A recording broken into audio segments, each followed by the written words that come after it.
Hey guys, welcome back to my channel. My name is Liz, and on this channel I love to talk about all things beauty, especially fragrances. Whether you are here for the first time or you're returning, thank you guys so much for watching. I truly do appreciate you. In today's video, you guys, I am doing another fragrance tag.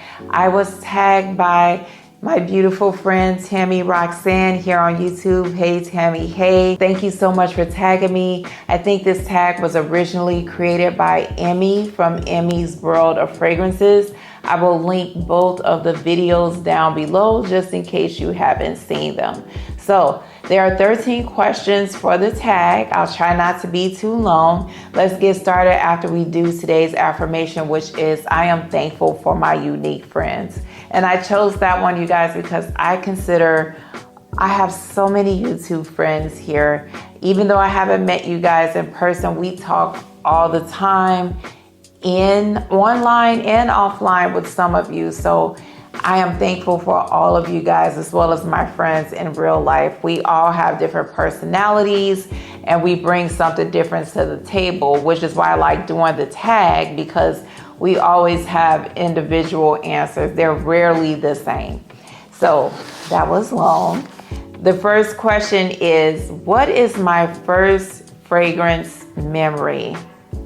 Wow, I can have a few. I did this a little different.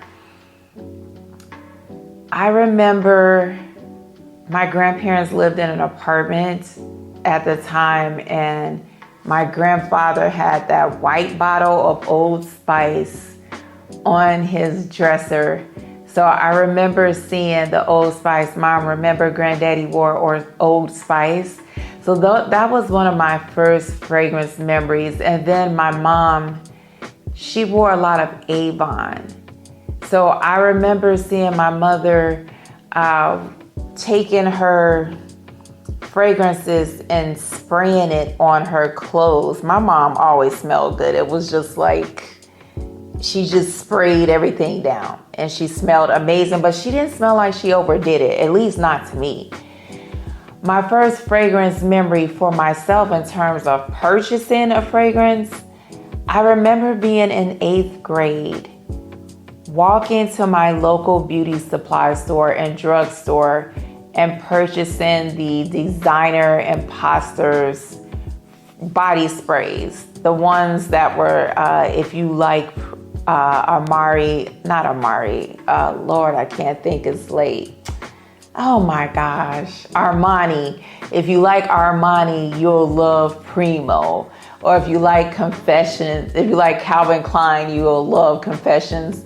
Those types of sprays. So those are my first fragrance memories. Question number 2 is, what is my signature scent? I don't have one. I mean, that would be hard to have with the amount of fragrances that I wear. Like most of us, we wear multiple perfumes, sometimes multiple times a day. However, I will say, if you have spent any time with me personally recently, you will probably think that my signature scent is Bacciami, because I wear it often.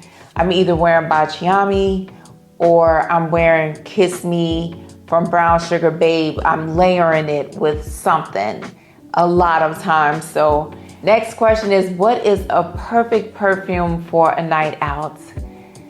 The first fragrance that came to mind is Good Girl Liège. I mean, I think that whether you're going out with your friends, you're going out on a date, whatever you are doing, that fragrance is going to perform. She's going to get compliments. She's sexy, she's alluring. There's 1,000 notes in that fragrance, but I think there's Dolce de Leche, there's some white florals in there. It has the good girl DNA, maybe tonka bean.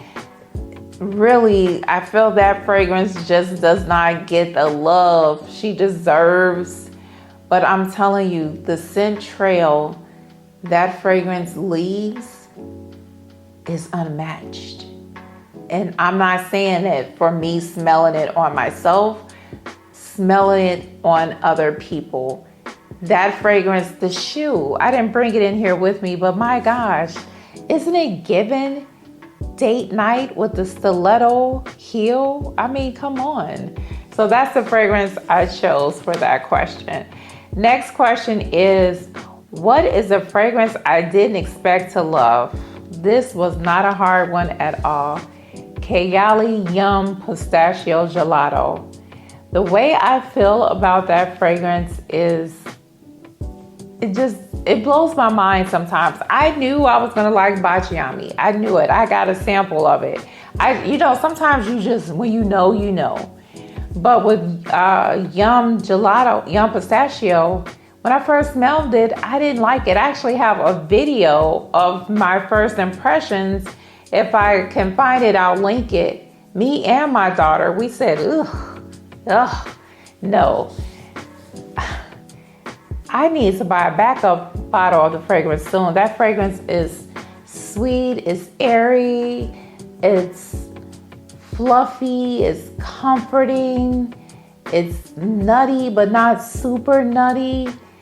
That fragrance just does something to my spirit, my fragrance spirit when I smell it. I get so happy every time I smell that fragrance on myself. And I never would have dreamed that I would love that fragrance the way that I do now. It's fun, it's everything to me. So that was a total, complete surprise how that fragrance has taken over. And the longer it sits, the better it gets. Next fragrance, a perfume I cannot stand. Wow. You know what, you guys? I don't like Al Haramain's version of Herba Pura. Ugh. My husband has it. I don't even want him to wear it. I don't want to smell it. It's just something about the way that the musk is done in that fragrance. It just nauseates me. And there are very few fragrances that just nauseate me, but that is one of them. Question number 6 is, what's a fragrance that you want to wear when you want to feel cozy? If you're not new to the channel, this should be no surprise, but Heal the Way from Snif. I mean, as much as I love Yum Pistachio because that fragrance comforts me, but there's something about Heal the Way that is so cozy and inviting and calming and comforting at the same time. It's my number one go-to cozy fragrance, comforting fragrance that makes me feel better. Next is, what is my most complimented scent? I've said this before, is Burberry Goddess. That never fails when it comes to compliments. Question number 9 is, what is a fragrance that makes you feel like $1,000,000? Valaya, the original. That fragrance, I just feel that when I wear it, I feel rich, I feel elegant, I feel like money, you know? That just smells like money to me, and it makes me feel like $1,000,000. Also, I brought this one in here. I don't know why I didn't bring Valaya in here, but Tiffany & Co.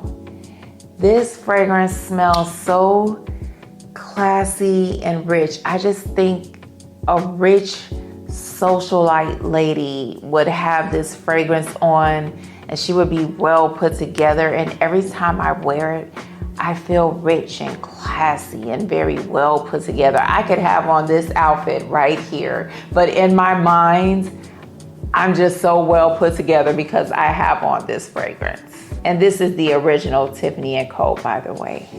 Next question is, what is a fragrance that you would recommend for beginners? As Tammy said and Emmy said, this will be hard because everyone has different tastes.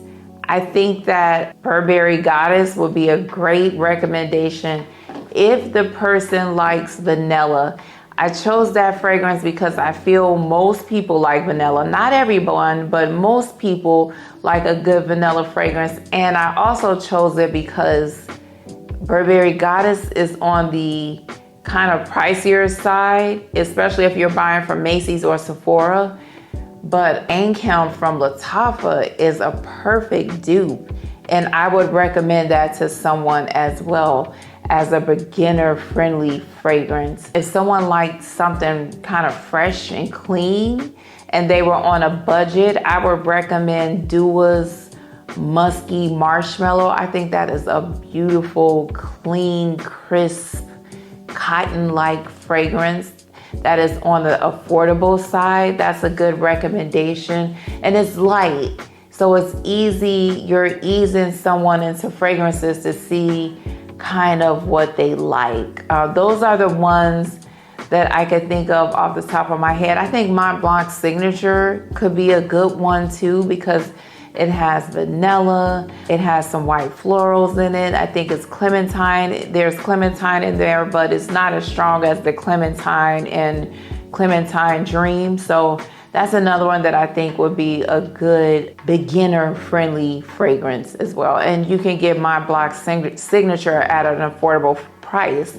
So when I'm recommending fragrances to someone, I try to stay within a budget where people don't feel like they're spending a lot of money, because most people I know, they're not trying to spend a lot of money on a fragrance.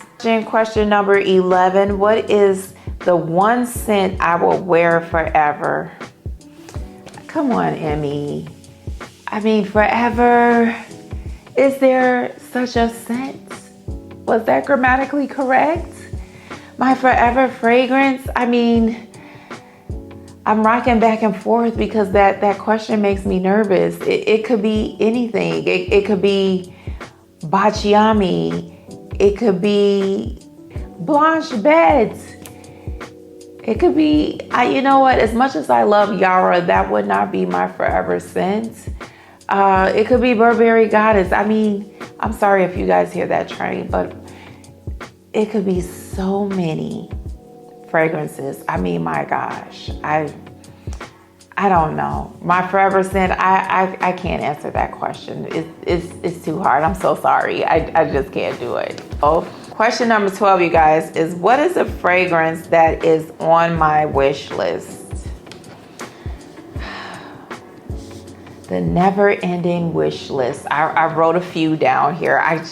When we do these tags, can we just answer the question with one? Can we just say one thing and move on? Most people don't do that. I am not an exception to that rule. I wrote down here Jasmine Freak, Killian's Rollin' in Love. I don't know why I keep passing that fragrance up, but I really want that fragrance. Also, Maison Mahata Perfume Blanc. I don't know if I pronounced that right, but the latest one from Maison Mahata, I wish to at least get a sample of that, like a decant, because I'm convinced I'm going to love that fragrance. So those are some of the top fragrances on my never-ending wish list. Next question, you guys, is what is my perfume buying ritual? That was a really good question because I've actually changed it. At first, I was very spontaneous in my fragrance purchasing. If I felt I was going to like it, I would get it. But now I'm trying to make a real conscious effort to get my nose on the fragrance in some type of way before I make a purchase, whether that's me buying decants of the fragrance or going into a store and smelling it on a couple of occasions to see if I like the fragrance. Does that mean I'll never blind buy? No. However, if I do blind buy something, I gotta get the feeling. It's not me just being spontaneous. I have to really feel like, okay, the notes in this fragrance fit your fragrance personality, and I think that you're going to really enjoy the fragrance. The other ritual for me now is I have a budget for myself. So I've reached my budget for the month of April. No more buying. So when May comes, the budget resets, and then I can say, okay, you can buy something this month. So I'm trying to put more limits on myself instead of being so spontaneous, as I said, and test before I invest. Long story short. Oh, you know what, you guys? I have this fragrance right in front of me and forgot to mention it. I would recommend Vanilla Musk for a beginner friendly fragrance. If the person likes vanilla, this can be an introduction to vanilla and a clean musk. Oh my gosh. Oh, eye rolling. And it's affordable. So this is another beginner friendly fragrance that I would recommend. Okay, guys, those are the answers to my questions. Tammy, thank you, girls, so much for tagging me. I truly do appreciate it. I want to call you Tam all the time, Tam. Does anybody call you Tam? I try not to because I don't want to give people nicknames. Some people don't like that. So thank you, Tammy, for tagging me. Emmy, if you see this video, these were great questions. I love doing a good tag, you know? So if you are a content creator, you're tagged to do the video. I would love to hear anybody's answers to do the fragrance tag. If you do decide to do the tag, please tag me. I would love to see what your answers are. And until we meet again, you guys, remember, you are so blessed and highly favored. Stay safe, and I will talk to you guys next time. Bye.